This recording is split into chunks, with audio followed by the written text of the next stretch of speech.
Bismillahirrahmanirrahim. Assalamu alaikum everybody watching me. I am Dr. Sheikh Rasheed from Pakistan, working as sonologist. The case is assisted by Miss Palvasha, who is making the video.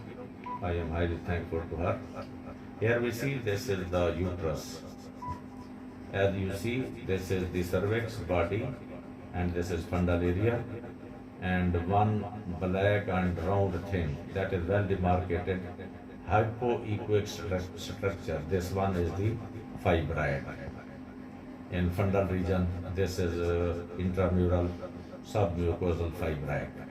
Now we come to the right adnexa, and the thing I want to share with you is this tubular cystic mass. Here you see, this is continuous tube containing the clear fluid and with some septas. These are called the cogwheel appearance or waist sign. So this is very typical. Tubular cysts in the adnexi are usually dilated tubes. So this is one dilated fallopian tube.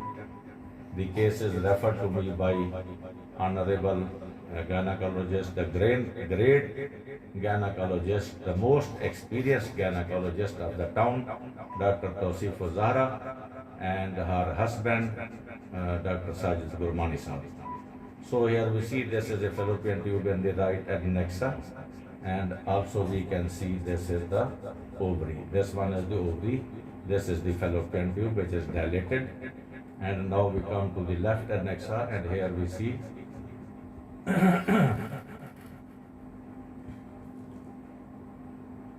there is also a tubular structure with same configuration, and this is also the dilated left fallopian tube. So this is a case of, this is the ovary, and this is a case of bilateral hydrosalpinx and fibroid uterus. So thank you for watching the bilateral hydrosalpinx. Islam Zindabad, Pakistan.